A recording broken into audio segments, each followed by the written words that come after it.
home. Hello, Rome.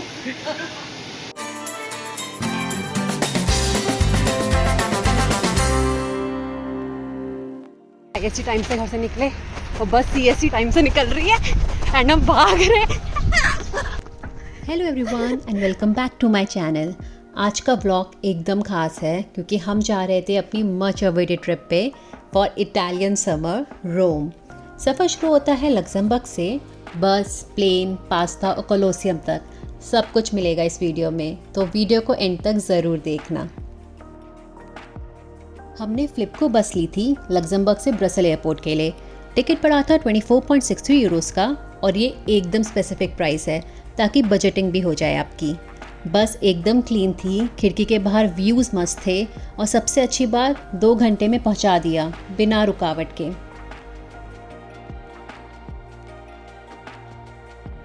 Again भगते हुए हम पहुंच गए एयरपोर्ट। और अभी तक एक चीज खोया है जो पर्दे में था। मेरा क्लच है। एयरपोर्ट से लिया हमने रायनेयर का फ़्लाइट रोम के लिए। दोनों तरफ का टिकट मिला के सिर्फ 57.53 यूरोस में पर पर्सन। और हमने कोई एडिशनल बैगेज लिया नहीं था क्योंकि हम तो बैक पैकर्स हैं। हमारा एक ही मोटो है, लाइट चलो, फास्ट चलो और पैसे बचाओ। फ़्लाइट की टाइमिंग एकदम परफेक्ट थी, बट आई थिंक बस रायनेयर को ही नहीं पता था। 2 घंटे डिले हो गया, रोम लेट नाइट पहुँचे, बट कोई नहीं, रात का चार्म अलग ही होता है। हम इतने खुश थे, अपनी मस्ती में थे, तो हमें कोई भी अड़चन आ रही थी, हमें कुछ फ़र्क नहीं पड़ रहा था। एयरपोर्ट से ही स्टेशन पे जाके हमने लिया पब्लिक ट्रांसपोर्ट का टिकट। रोम का ट्रांसपोर्ट सिस्टम सिंपल, चीप और टूरिस्ट फ्रेंडली है। बस एक चीज़ याद रखना है, टिकट लेना ही काफ़ी नहीं है, उसको वैलिडेट करना भी बहुत इंपॉर्टेंट होता है। हर ट्रेन स्टेशन में एक ग्रीन कलर की मशीन जैसे लगी होती है, अभी मैं आपको दिखाऊंगी। उस मशीन में बस अपना टिकट डालना होता है और बस एक बीप की आवाज़ आती है। ये करना बहुत इंपॉर्टेंट है वरना फाइन लग सकता है, और वो भी यूरोज़ में।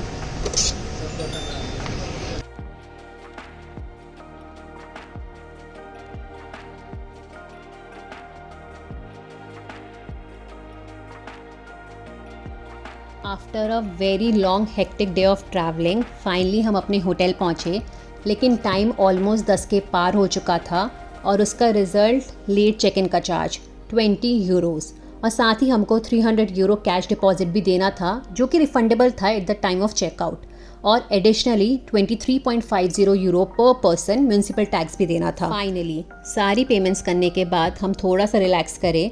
ये अकोमोडेशन मैंने booking.com से बुक करी है एंड सारी डिटेल डिस्क्रिप्शन बॉक्स में डाल दी है, आप चेक करना मत भूलना। ये हमने 5 दिनों के लिए बुक करा था और इसका प्राइस हमें 720 यूरोस पड़ा। थोड़ा महंगा है, लेकिन जैसे ही हमने रूम देखा हम सब भूल गए थे। इतना कम्फी, क्लीन और कोजी रूम, और इसकी लोकेशन बहुत अच्छी है जो आपको मैं थोड़ी देर में ज़रूर दिखाऊंगी। थोड़ा फ्रेश होकर निकले हम डिनर के लिए। रोम का पहला पास्ता भाई, एक्साइटमेंट लेवल 100%। एक छोटी सी क्यूट सी कैफ़े मिली होटल के पास। मैंने ऑर्डर किया रेवियोली और भाई टेस्ट था हेवनली। डिटेल्स डिस्क्रिप्शन में डाल दिए हैं, जाके चेक कर लेना। फिर की थोड़ी सी नाइट वॉक और क्या देखा, कोलोसियम। रात में लाइट्स के साथ वो पूरा कोलोसियम एकदम मैजिकल लग रहा था। क्राउड कम, हवा ठंडी और वाइब्स शेफ्स किस।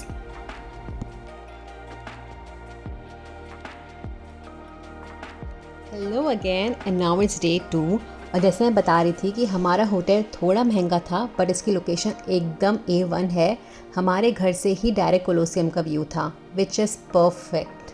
तो इट्स डे 1 और हमने गेट योर गाइड से बुक करा रखा है टूर कोलोसियम देखने का अंदर से। तो अभी हम जा रहे हैं, हमारा 9 बजे से टूर स्टार्ट होगा, विच इज़ ऑफ 3 आवर्स।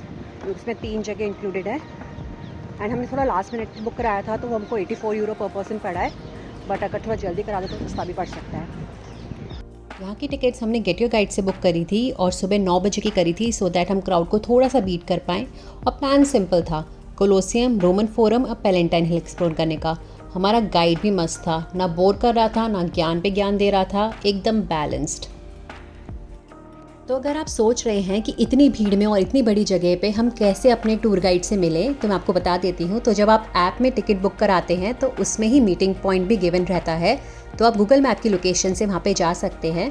तो जब हम वहाँ पे पहुँचे तो हमको वहाँ पे एजेंट मिल गए थे एंड उन्होंने हमारी टिकट देख के हमें स्टिकर दे दिया एज़ पर आर टिकट्स, तो हमको मिला था ब्राउन स्टिकर और हमारे इसमें 3 जगह इंक्लूडेड थी हमारे गाइडेड टूर में। तो बस हमने कलेक्ट किया अपने ब्लूटूथ ईयरफोन्स और निकल गए कोलोसियम के टूर के लिए। कोलोसियम का असली नाम है फ्लेवियन एम्पी थिएटर और ये बनाया गया था 70 से 80 एडी के बीच में। एम्परर वेस्पेशियन ने शुरू किया था और उनके बेटे टाइटस ने कंप्लीट करवाया। सोचो, बिना मॉडर्न मशीनरी के इतना बड़ा स्ट्रक्चर बनाना एकदम नेक्स्ट लेवल का काम था।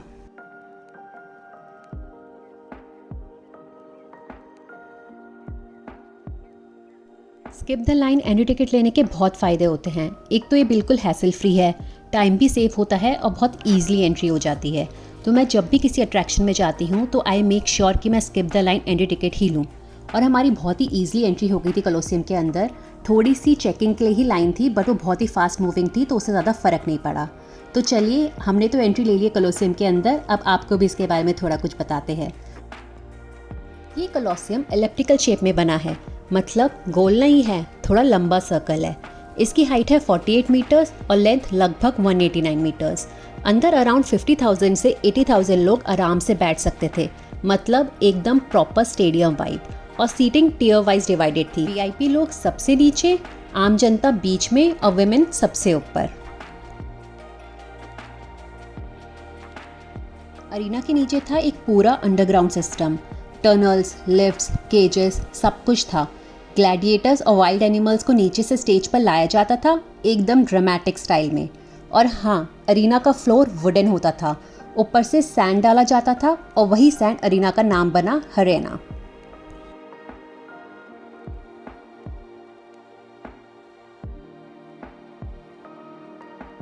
और जो ये आप छोटी छोटी होल्स देख रहे हो वॉल्स में, ये पहले मेटल क्लैंप्स के लिए यूज़ होते थे, लेकिन टाइम के साथ लोगों ने वो मेटल्स निकाल लिए और रीयूज़ कर लिया।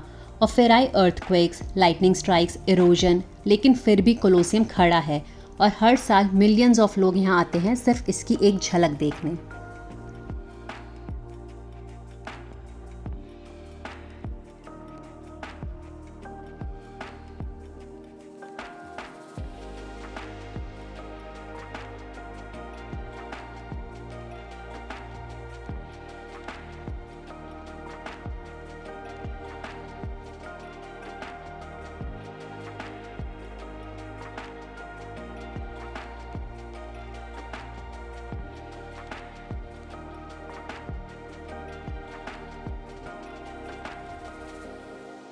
और क्या आपको पता है, कोलोसियम में कभी कभी शिप बैटल्स भी होती थी। पानी भर दिया जाता था अंदर और छोटी शिप्स लेकर सोल्जर्स फाइट करते थे। फुली ड्रामेटिक, फुल पैसा वसूल रोमन स्टाइल एंटरटेनमेंट। और जब ये अरीना फुल होता था तो इमेजिन करो, 80 एंट्रेंस से लोग अंदर आ रहे हैं, अपनी जगह ले रहे हैं। पुअर प्लानिंग का तो कोई स्कोप ही नहीं था। एंशिएंट रोम के इंजीनियर्स ने इतना स्मार्ट डिज़ाइन बनाया था कि स्टेडियम सिर्फ 15 से 20 मिनट में पूरा फिल या एम्प्टी हो सकता था। आज के मॉडर्न स्टेडियम्स भी इस डिज़ाइन से काफ़ी इंस्पायर होते हैं। कहते हैं कि जब कोई ग्लैडिएटर फाइट जीत जाता था तो ऑडियंस की तालियों से पूरा स्टेडियम गूंजता था, लेकिन अगर एम्परर अपना थंब डाउन करता था तो समझ जाओ गेम खत्म। ये एलिप्टिकल शेप का कोई कोइंसिडेंस नहीं था। इस डिज़ाइन से हर स्पेक्टेटर को परफेक्ट व्यू मिलता था और स्ट्रक्चर इतना स्ट्रॉन्ग बना कि मल्टीपल अर्थक्वेक्स और इन्वेजन के बाद भी ये अभी तक खड़ा है। हमारे नेक्स्ट स्टॉप थे रोमन फोरम और पैलेंटाइन हिल।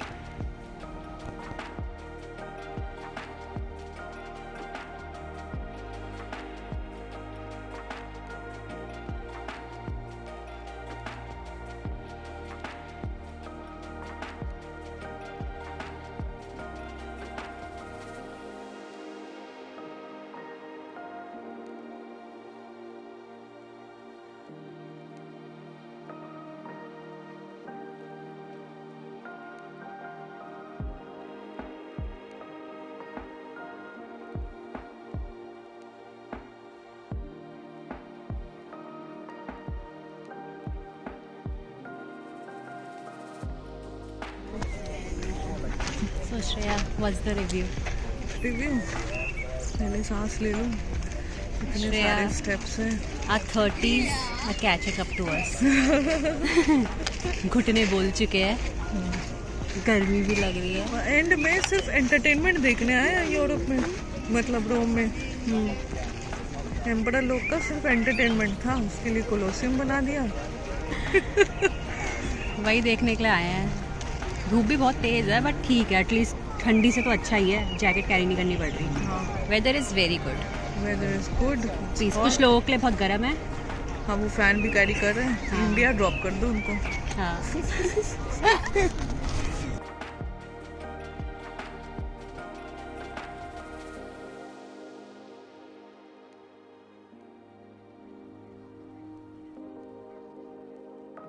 इतना चल लिए कि कितना ही चल लिए हैं।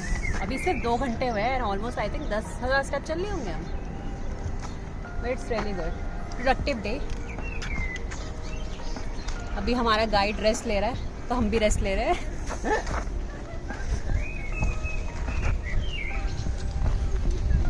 तो अगर पैलेंटाइन हिल की बात करें तो लेजेंड कहते हैं कि यही जगह है जहां रोम का जन्म हुआ था।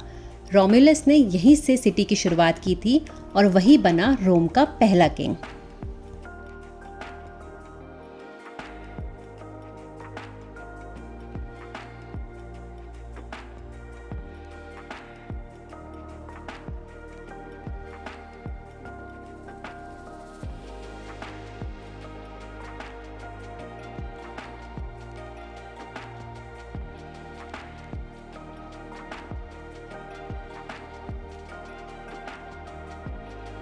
पैलेंटाइन हिल थोड़ा ऊपर है लेकिन व्यू, ओ माय गॉड, पूरा फोरम और सिटी दिखाई देता है। एकदम पोस्टकार्ड परफेक्ट व्यू होता है यहाँ से। थोड़ा शांत थोड़ा ग्रीन, मतलब अगर हिस्ट्री और पीस दोनों चाहिए एक ही जगह पे तो palatine hill is the place.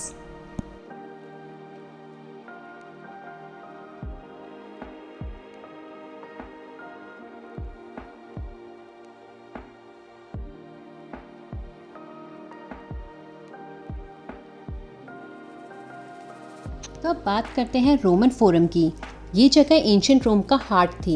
यहाँ चलती थी पॉलिटिक्स, कॉमर्स, जस्टिस, मतलब पूरा सिस्टम का हेडक्वार्टर्स। कहीं पे टेम्पल्स थे तो कहीं पे कोर्ट्स, सब कुछ था यहाँ पे। और सबसे अमेजिंग चीज़, जूलियस सीजर का क्रिमेशन भी इसी एरिया में हुआ था। अब भी वहाँ लोग जाते हैं और फ्लावर्स रखते हैं, फुल रिस्पेक्ट। अब तो रूइंस ही बचे हैं, लेकिन गाइड की बातों से ऐसा लग रहा था जैसे टाइम मशीन में आ गए हूँ। वैसे मैं रोम लास्ट ईयर आई थी और ये सारी वीडियोस उसी टाइम की हैं, बस मेरे फ़ोन में वीडियोस रह गई और मेरे माइंड से एकदम निकल गया रोम के व्लॉग को एडिट करने का। तो अब मैंने सोचा है कि मैं सारे रोम के व्लॉग्स आउट कर दूं आपके देखने के लिए, क्योंकि ये बहुत ही सही टाइम है रोम जाने का, क्योंकि इस वक्त वहाँ पे रिपब्लिक डे की प्रिपरेशन चल रही होंगी। कोलोसियम के बाहर और पियाज़ा वेनेजिया के आसपास पूरा सेटअप हो रहा होगा।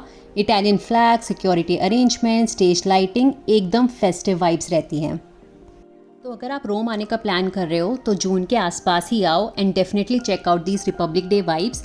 मैंने भी व्लॉग किया है पूरा रिपब्लिक डे, जो कि मैं पार्ट 2 में आपके साथ शेयर करूँगी। रोम की तो बर्ड्स भी अलग हैं, वो भी पिज़्ज़ा खाती हैं और मैंने इनको इतना ज़्यादा शूट किया है, मेरे वीडियोज़ में आपको ये बर्ड्स हर जगह दिखेंगी।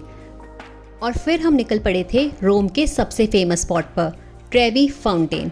लेकिन जैसा ही एक्सपेक्टेड था, क्राउड काफ़ी ज़्यादा था, तो हमने दूर से ही देखा, कुछ फ़ोटोज़ लिए और बस उस वाइब को एंजॉय किया। पानी की आवाज़, लोगों की एक्साइटमेंट, सब कुछ काफ़ी लाइवली लग रहा था। ट्रेवी के बाद हम दोनों ही थोड़ा हंग्री हो गए थे, तो हमने सोचा अब लंच के लिए चले जाते हैं, और पास में ही हमें एक क्यूट सा इटालियन रेस्टोरेंट भी मिल गया था। इस रेस्टोरेंट का एम्बियंस बहुत ही अच्छा था, बहुत ही विंटेज, बहुत ही वार्म वाइब दे रखी थी, जो बहुत ही मेरे को अच्छी लगी। और पहले इन्होंने हमें सर्व किया ब्रेड, जो हमें लगा कॉम्प्लीमेंट्री है, लेकिन नहीं था, इसका बिल हमें बाद में आया। मैंने ऑर्डर किया था पास्ता, जो ऑनेस्टली मुझे एकदम पसंद नहीं आया। It was undercooked, taste भी एवरेज था, तो मैं तो रिकमेंड नहीं करूँगी। लेकिन श्रेया को उसका पास्ता अच्छा लगा, उसका टेस्ट काफ़ी क्रीमी और बैलेंस था। If you want to try, तो कैफ़े का नाम तो मैं डिस्क्रिप्शन बॉक्स में डाल दूँगी, आपके टेस्ट बस मैच करें तो शायद आपको पसंद आ जाए। पेट पूजा करने के बाद हम थोड़ा चिल मोड में आ गए थे, and yes you guessed it right, ये हैमलेस का स्टोर है। हम ऐसे ही रैंडमली चल रहे थे और ये हैमलेस का स्टोर आ गया, एंड श्रेया को अंदर जाना था एंड मेरे भी कोई और प्लान्स नहीं थे, तो हमने सोचा ये स्टोर को ही एक्सप्लोर कर लेते हैं, क्योंकि वो सबसे ज़्यादा मेरा फेवरेट काम है। हैमलेस के स्टोर्स इंडिया में भी काफ़ी हैं एंड हम उन स्टोर्स में जाके भी इक्वली मज़े करते हैं। एक फ़न स्टोरी बताती हूँ। तो इस वाले स्टोर्स में भी एक भैया थे जो मैजिक पेन्स बेच रहे थे एंड वो ड्राइंग्स करके दिखा रहे थे एंड वहाँ पे कुछ 5-6 साल के बच्चे खड़े होकर उनकी ड्राइंग्स देख रहे थे एंड काफ़ी अम्यूज़ हो रहे थे। और मैं और श्रेया भी जाके वहाँ पे खड़े हो गए एंड उन भैया ने इक्वली इंपॉर्टेंस हमको भी दी एंड हमें ड्राइंग्स दिखाने लग गए, हमको बोलते यूज़ करो एंड हम वहाँ पे ऑलमोस्ट 15 मिनट्स तक खड़े होकर वो सब देख रहे थे। It was really a fun time in Hamleys. अब बात करते हैं एक और हिस्टोरिकल जगह की, पियाज़ा वेनेजिया। ये जगह रोम का लिटरल सेंटर है। सारे मेजर रोड्स यहीं से कनेक्ट होते हैं। सबसे पहले जो आप देखेंगे वो है एक मैसिव वाइट बिल्डिंग जिसको लोग वेडिंग केक भी बोलते हैं because of its layered design.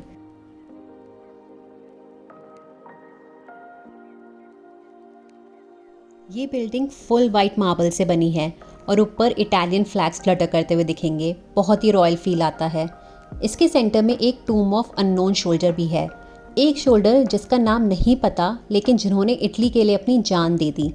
वहाँ हर वक्त 2 सोल्जर्स गार्ड रहते हैं और हर स्पेशल दिन पर प्रेसिडेंट या पीएम यहाँ रीत चढ़ाते हैं, जैसे कि रिपब्लिक डे पर।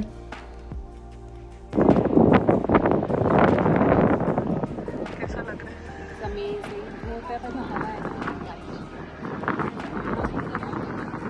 सिक्योरिटी गार्ड भी ना?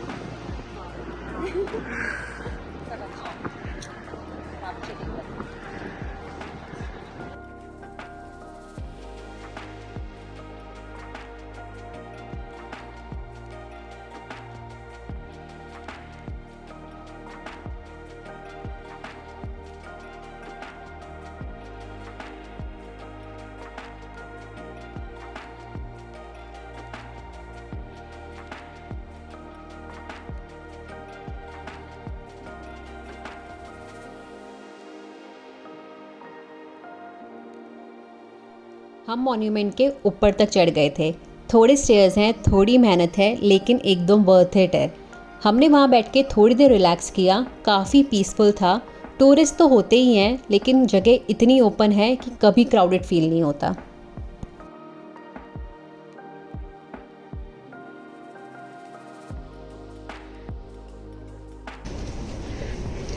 वर्ल्ड वॉर 1 में इनका ये शहीद हुए थे, उन्हीं का क्रिमेटोरियम है। श्रद्धांजलि दिया जा रहा है। हमारी टूर गाइड श्रेया।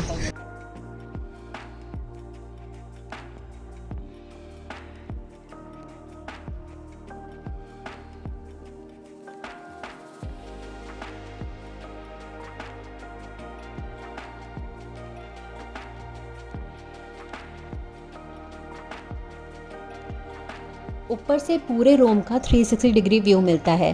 सामने कोलोसियम दिखता है, एक तरफ रोमन फोरम और दूसरी तरफ मॉडर्न रोम।